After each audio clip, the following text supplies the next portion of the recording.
ಇದು event dermatologist recommend ಮಾಡುವಂತಹ ಒಂದು ಸೆರಮ್ ಆಗಿರುತ್ತೆ. ಇದು ಸೇಫೆಸ್ಟ್, ನೀವು ಇದನ್ನ ಯೂಸ್ ಮಾಡಬಹುದು. ಇದು ಡಾರ್ಕ್ ಸ್ಪಾಟ್ಸ್ ಮತ್ತೆ ಪಿಗ್ಮೆಂಟೇಷನ್ಸ್ ಅಂತಾನೆ ಇರೋದು.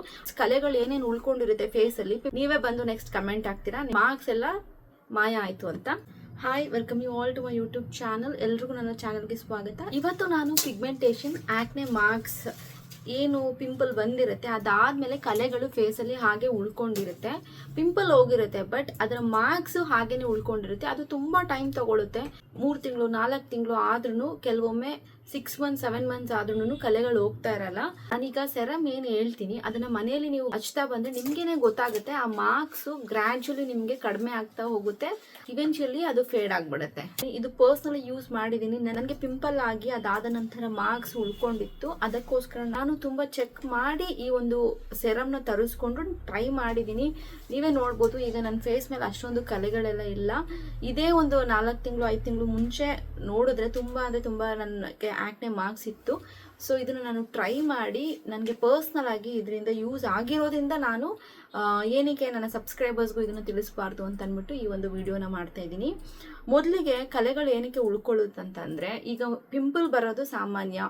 ಸ್ವೀಟ್ಸ್ ತಿಂದಾಗಿರ್ಬೋದು ಅಥವಾ ಹಾರ್ಮೋನ್ ಚೇಂಜಸ್ ಆಗಿರ್ಬೋದು, ಡ್ಯೂ ಟು ವೆದರ್ ಅಥವಾ ಕ್ಲೈಮೆಟಿಕ್ ಕಂಡೀಷನ್ಸ್ಗೆ ನಿಮ್ಮ ಸ್ಕಿನ್ ಏನಾದರೂ ಸೆನ್ಸಿಟಿವ್ ಇದ್ದರೆ ಪಿಂಪಲ್ಸ್ ಬರೋದು ಸಾಮಾನ್ಯ. ಬಂದಾಗ ಏನಾಗುತ್ತೆ, ಪಿಂಪಲ್ ಹೋದ್ರೂ ಕಲೆಗಳು ಹಾಗೆ ಉಳ್ಕೊಂಡಿರುತ್ತೆ. ಮೇನ್ ರೀಸನ್ ಪಿಂಪಲ್ ಮಾರ್ಕ್ಸ್ ಏನಕ್ಕೆ ಬೇಗ ಹೋಗಲ್ಲ ಅಂತಂದ್ರೆ, ಇಗ್ನೋರ್ ಮಾಡಿರ್ತೀವಿ ಹೋಗುತ್ತೆ ಅಂತ. ಕಲೆಗಳನ್ನ ಹಾಗೆ ಬಿಟ್ರೆ ಅದು ಹಾಗೆ ಉಳ್ಕೊಂಡಿರುತ್ತೆ. ಮೇನ್ ಅಂತಂದ್ರೆ ಸನ್ಸ್ಕ್ರೀನ್ ನಾವು ಹಚ್ಬೇಕಾಗುತ್ತೆ. ಯಾಕಂತಂದ್ರೆ ಕಲೆಗಳು ಏನಿರುತ್ತೆ, ನಾವು ಆಚೆ ಬಿಸಿಲಿಗೆ ಹಾಗೆ ಹೋದಾಗ ಸೂರ್ಯನ ಕಿರಣ ಅದ್ರ ಮೇಲೆ ಬಿದ್ದಾಗ ಕಲೆಗಳು ಇನ್ನ ಏನಿರುತ್ತೆ ಅದು ಕಪ್ಪಾಗುತ್ತೆ.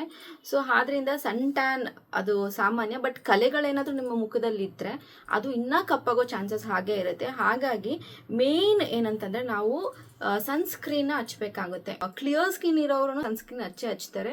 ಬಟ್ ಅದ್ರಲ್ಲೂ ನಿಮ್ಗೆ ಏನಾದ್ರು ಆಕ್ನೆ ಮಾರ್ಕ್ಸ್, ಪಿಗ್ಮೆಂಟೇಷನ್ ಈ ರೀತಿ ಎಲ್ಲ ಇದೆ ಅಂತಂದ್ರೆ ನೀವು ಸನ್ಸ್ಕ್ರೀನ್ ನ ಮಿಸ್ ಮಾಡಲೇಬಾರ್ದು. ಆಚೆ ಹೋದಾಗ ಸನ್ಸ್ಕ್ರೀನ್ ಹಚ್ಚಿ, ಅದರಲ್ಲೂ SPF 30-40+ ಈ ರೀತಿ ಇರೋವಂಥದ್ದು ನೀವು ಹಚ್ಚಿದ್ರೆ, SPF ಎಷ್ಟು ಸ್ಟ್ರಾಂಗ್ ಆಗಿರೋದನ್ನ ತಗೊಳ್ತೀರಾ ಅಷ್ಟು ನಿಮಗೆ ಬೆನಿಫಿಟ್ ಇರುತ್ತೆ. ಸೊ ಅದನ್ನ ನೋಡಿಕೊಂಡು ನೀವು ಸನ್ಸ್ಕ್ರೀನ್ ನ ಅಪ್ಲೈ ಮಾಡಿ, ಡೈಲಿ ಅಪ್ಲೈ ಮಾಡಬೇಕಾಗುತ್ತೆ. ಬಟ್ ಡಸ್ಟ್ಗೂ ಅಷ್ಟೇ ನಿಮ್ಮ ಸ್ಕಿನ್ ಎಕ್ಸ್ಪೋಸ್ ಆಗಬಾರ್ದು. ಯಾಕಂತಂದ್ರೆ ಪೋರ್ಸ್ ಏನಿರುತ್ತೆ ಅದರಲ್ಲೆಲ್ಲ ಡಸ್ಟ್ ಕೂತಾಗ ನಿಮಗೆ ಸ್ಕಿನ್ನಲ್ಲಿ ಆ ಸ್ಕಿನ್ ಬ್ಯಾರಿಯರ್ ಹಾಳಾಗುತ್ತೆ. ಆದ್ರಿಂದ ನೀವು ಆಚೆ ಏನಾದರೂ ಹೋಗ್ತಿದ್ದೀರ ಅಂದ್ರೆ ಫೇಸ್ಗೆ ನೀಟಾಗಿ ಒಂದು ಕಾಟನ್ ಕ್ಲಾತ್ ಇಂದ ನಿಮ್ಮ ಫೇಸ್ನ ನೀವು ಕವರ್ ಮಾಡ್ಕೊಳ್ಬೇಕು. ಇಲ್ಲ ಅಂತಂದ್ರೆ ನೀವು ಸ್ಕಿನ್ ಹಾಗೆ ಬಿಟ್ರೆ ಸ್ಕಿನ್ ಹಾಳಾಗುತ್ತೆ. ಮತ್ತೆ ಪುನಃ ಪಿಂಪಲ್ ಬರುತ್ತೆ. ಡಸ್ಟ್ ಅದು ಇದು ಕೂತಾಗ ಸ್ಕಿನ್ ಅಲ್ಲಿ ನಿಮ್ಗೆ ಪಿಂಪಲ್ ಬರುತ್ತೆ. ಆ ಪಿಂಪಲ್ ಹೋದ್ಮೇಲೆ ಮತ್ತೆ ಕಲೆಗಳು ಜಾಸ್ತಿ ಆಗುತ್ತೆ. ಹಾಗಾಗಿ ನೀವು ಆಚೆ ಹೋದಾಗ ಒಂದು ಸನ್ಸ್ಕ್ರೀನ್ ಹಚ್ಚಿ, ಸೆಕೆಂಡ್ ಫೇಸ್ ನ ಒಂದು ಕ್ಲಾತ್ ಇಂದ ಅಥವಾ ಚಿಕ್ಕ ಬಟ್ಟೆಯಿಂದ ನೀವು ಕವರ್ ಮಾಡ್ಕೊಂಡು ಹೋಗ್ಬೇಕು. ಅಂಟಿಲ್ ಅಟ್ಲೀಸ್ಟ್ ನಿಮ್ಮ ಸ್ಕಿನ್ ಸರಿ ಆಗೋವರೆಗೂ ನೀವು ಅದನ್ನ ಮಾಡಬೇಕಾಗುತ್ತೆ. ಅದು ಜಾಸ್ತಿ ಹೊತ್ತು ನೀವು ಟ್ರಾವೆಲ್ ಮಾಡ್ತಾ ಇದ್ದೀರಾ, ಗಾಳಿಗೆ ಹೋಗ್ತಾ ಇದ್ದೀರಾ, ಜಾಸ್ತಿ ಹೊತ್ತು ಡಸ್ಟ್ ಎಲ್ಲ ಬರುತ್ತೆ ಅಂತಂದ್ರೆ ನೀವು ಆಗ ಮಾಡಬೇಕಾಗುತ್ತೆ. ಅಂಡ್ ನ್ಯಾಚುರಲಿ ಹಾಗೆ ಹೋಗಿಸ್ಕೊಳ್ಳೋದು ಯಾವ್ದಂತಂದ್ರೆ, ಕೆಲವೊಂದು ಫ್ರೂಟ್ಸ್ ನ ನೀವು ಇನ್ಕ್ಲೂಡ್ ಮಾಡಬೇಕಾಗುತ್ತೆ.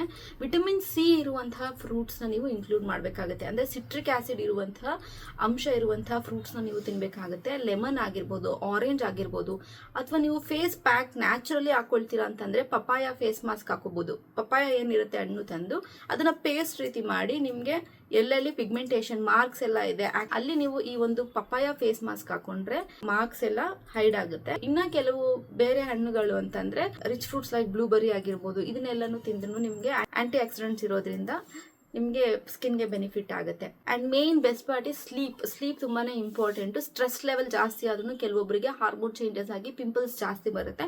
ಅಂಡ್ ಇವೆಂಚುಲಿ ಪಿಂಪಲ್ಸ್ ಹೋದ್ಮೇಲೆ ಆಕ್ನೆ ಮಾರ್ಕ್ಸ್ ಉಳ್ಕೊಳ್ಳುತ್ತೆ. ಹಾಗಾಗಿ ಸ್ಲೀಪ್ ಪ್ಯಾಟರ್ನ್ ತುಂಬಾನೇ ಇಂಪಾರ್ಟೆಂಟ್ ಆಗುತ್ತೆ. ಡೈಲಿ ನೀವು ಸ್ಲೀಪ್ ಪ್ಯಾಟರ್ನ್ ಮಿನಿಮಮ್ 8 ಅವರ್ಸ್ ಆದ್ರೂ ಇರಬೇಕಾಗುತ್ತೆ. Irregular sleep patterns, late night ಮಲ್ಗೋದು ಅಥವಾ ಇರ್ರೆಗ್ಯುಲರ್ ಸ್ಲೀಪ್ ಪ್ಯಾಟರ್ನ್, ಸರಿಯಾಗಿ ನಿದ್ದೆ ಆಗಿಲ್ಲ ಅಂತಂದ್ರೆ ಲ್ಯಾಕ್ ಆಫ್ ಸ್ಲೀಪ್ ಇಂದನೂ ನಿಮ್ಗೆ ಹಾರ್ಮೋನಲ್ ಚೇಂಜಸ್ ಆಗಿ ಸ್ಟ್ರೆಸ್ ಇನ್ಕ್ರೀಸ್ ಆಗಿ ನಿಮ್ಗೆ ಪಿಂಪಲ್ಸ್ ಬರುತ್ತೆ. ನಾವು coming to the main point, ನಾನು ಯಾವ ಒಂದು ಇಂಗ್ರೀಡಿಯೆಂಟ್ ಹಚ್ಚಿ ನನಗೆ ಆಕ್ನೆ ಮಾರ್ಕ್ಸ್ ಅಥವಾ ಪಿಂಪಲ್ ಮಾರ್ಕ್ಸ್ ಫೇಡ್ ಆಗಿದೆ ಅಂತಂದ್ರೆ, ಕೇವಲ ಇದೊಂದು ಹಚ್ಚಿದ್ರೆ ಸರಿ ಆಗ್ಬಿಡುತ್ತೆ? ಇಲ್ಲ, ಇದ್ರ ಜೊತೆ ನಾನು ಹೇಳಿರುವಂತಹ ಎಲ್ಲನೂ ನೀವು ಫಾಲೋ ಮಾಡ್ಬೇಕಾಗತ್ತೆ. ಸನ್ಸ್ಕ್ರೀನ್ ಹಚ್ಕೊಳ್ಳೋದು ಆಚೆ ಹೋಗುವಾಗ, ಅಂಡ್ ಡಸ್ಟ್ ಎಲ್ಲ ಇರುತ್ತೆ, ಸ್ಕಿನ್ ಹಾಳಾಗುತ್ತೆ. ಸೊ ಅದಕ್ಕೆ ಬಟ್ಟೆಯಿಂದ ಕವರ್ ಮಾಡ್ಕೊಳ್ಳೋದಾಗಿರ್ಬೋದು. ಅಂಡ್ ನಿದ್ದೆ ಸರಿಯಾಗಿ ಆಗ್ಬೇಕು. And another one more important thing is basic basic ಅಂತಂದ್ರೆ ನೀರು ಚೆನ್ನಾಗಿ ಕುಡಿಬೇಕು. ಡೈಲಿ ನೀವು ಎಷ್ಟು ನೀರು ಕುಡಿತೀರಾ ನಿಮ್ಮ ಬಾಡಿಗೆ ಹೈಡ್ರೇಷನ್ ಸಿಕ್ಕುತ್ತೆ, ಡಿಹೈಡ್ರೇಷನ್ ಅವಾಯ್ಡ್ ಆಗುತ್ತೆ. ಆಗ ನಿಮಗೆ ಸ್ಕಿನ್ ಫ್ಲೇಕ್ಔಟ್ಸ್ ಎಲ್ಲ ಅವಾಯ್ಡ್ ಆಗುತ್ತೆ. ಬೇಸಿಕ್ ಅಂತಂದ್ರೆ ಇಂಟೇಕ್ ಅಷ್ಟೇ. ನಿಮ್ಮ ಫುಡ್ ಇಂಟೇಕ್ ಅಥವಾ ನೀವೇನ್ ತಿಂತಾ ಇದ್ದೀರಾ ಅದು ತುಂಬಾನೇ ಮ್ಯಾಟರ್ ಆಗುತ್ತೆ. ಕೆಲವೊಂದು ವಿಟಮಿನ್ಸ್ ಬಾಡಿಗೆ ಬೇಕಾಗಿರುತ್ತೆ. ನಾನು ಹೇಳ್ದಾಗೆ ಕೆಲವೊಂದು ಹಣ್ಣುಗಳಲ್ಲಿ ವಿಟಮಿನ್ ಸಿ ಇರ್ಬೋದು, ಆಂಟಿ ಆಕ್ಸಿಡೆಂಟ್ಸ್ ಇರ್ಬೋದು, ಅದು ಬೇಕಾಗಿರುತ್ತೆ. ಇಷ್ಟನ್ನು ನೀವು ಫಾಲೋ ಮಾಡ್ಬಿಟ್ಟು ದೆನ್ ಈ ಒಂದು ಸೆರಮ್ನ ಹಚ್ತಾ ಬಂದ್ರೆ ನೀವೇ ಬಂದು ನೆಕ್ಸ್ಟ್ ಕಮೆಂಟ್ ಆಗ್ತೀರಾ ಮಾರ್ಕ್ಸ್ ಎಲ್ಲ ಮಾಯ ಆಯ್ತು ಅಂತ. ಓಕೆ, ಆ ಒಂದು ಕ್ರೀಮ್ ಯಾವ್ದಂತಂದ್ರೆ ಇದು ದ ಡರ್ಮಾ ಅವ್ರದ್ದು 2 ಕ್ರೀಮ್ಸ್ ಇದೆ. ಇದರಲ್ಲಿ ನೀವು 2ರಲ್ಲಿ ಯಾವ್ದು ಬೇಕಾದ್ರೂ ಹಚ್ಬೋದು ಅಥವಾ 2 ಸಹ ಹಚ್ಬೋದು.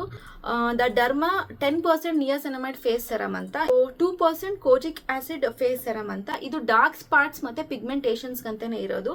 ಡಾರ್ಕ್ ಸ್ಪಾಟ್ಸ್ ಕಲೆಗಳು ಏನೇನು ಉಳ್ಕೊಂಡಿರುತ್ತೆ ಫೇಸ್ ಅಲ್ಲಿ, ಪಿಂಪಲ್ ಇಂದ, ಆಕ್ನೆ ಇಂದ ಅಥವಾ ಯಾವ್ದಾದ್ರು ಡಾರ್ಕ್ ಸ್ಪಾಟ್ಸ್ ಆಗಿರ್ಬೋದು, ಅದರಿಂದ ನಿಮ್ಗೆ ಡಾರ್ಕ್ ಸ್ಪಾಟ್ಸ್ ಏನಾದ್ರು ಹಾಗೆ ಮುಖದಲ್ಲಿ ಇದ್ರೆ, ಸ್ಕಿನ್ ಮೇಲೆ ಇದ್ರೆ, ನೀವು 2% ಕೋಜಿಕ್ ಆಸಿಡ್ ನೀವು ಯೂಸ್ ಮಾಡಬೇಕಾಗುತ್ತೆ. ಇದರಲ್ಲಿ ನಿಮಗೆ 1% ಆಲ್ಫಾ ಆರ್ಬಿಟೇನ್ ಇರುತ್ತೆ, ಕೋಜಿಕ್ ಆಸಿಡ್ ಇರುತ್ತೆ ಅಂಡ್ ನಿಯಾಸಿನಮೈಡ್ ಇರುತ್ತೆ. ಇದನ್ನ ಮಾರ್ನಿಂಗ್ ಮತ್ತೆ ನೈಟ್ 2 ಸಲನೂ ನೀವು ಯೂಸ್ ಮಾಡಬಹುದು. ಡೇ ಮತ್ತೆ ನೈಟ್ ಸೆರಮ್ ಆಗಿರುತ್ತೆ. ಈ ಒಂದು ಸೆರಮ್ ಅಲ್ಲಿ ಮೇನ್ ಇಂಗ್ರೀಡಿಯೆಂಟ್ ಅಂದ್ರೆ ಕೋಜಿಕ್ ಆಸಿಡ್ 2% ಇರೋದ್ರಿಂದ ಅದ್ರ ಕೆಲಸ, ಈ ಕೋಜಿಕ್ ಆಸಿಡ್ ಏನ್ ಮಾಡುತ್ತೆ ಅಂದ್ರೆ ಪಿಗ್ಮೆಂಟೇಷನ್ಸ್ ನ ಕಡಿಮೆ ಮಾಡೋದಕ್ಕಂತಾನೆ ಇರೋದು. ಹಾಗಾಗಿ ನೀವು ಈ ಕೋಜಿಕ್ ಆಸಿಡ್ ಕ್ರೀಮ್ ಇದನ್ನೇ ಯೂಸ್ ಮಾಡ್ಬೇಕಂತಿಲ್ಲ. ಯಾವುದೇ ಬ್ರ್ಯಾಂಡ್ ಅಲ್ಲಿ, ಯಾವುದೇ ಒಳ್ಳೆ ಒಂದು ಬ್ರ್ಯಾಂಡ್ ಅಲ್ಲಿ ನೀವು ಕೋಜಿಕ್ ಆಸಿಡ್ ಎಲ್ಲಿರುತ್ತೆ 2% ಇರೋದನ್ನ ಬೇಸಿಕ್ 2% ಯಾರು ಬೇಕಾದ್ರೂ ಯೂಸ್ ಮಾಡಬಹುದು. ಪರ್ಸೆಂಟೇಜ್ ಜಾಸ್ತಿ ಆದಷ್ಟು ಅದು ತುಂಬಾನೇ ಸ್ಟ್ರಾಂಗ್ ಇರುತ್ತೆ.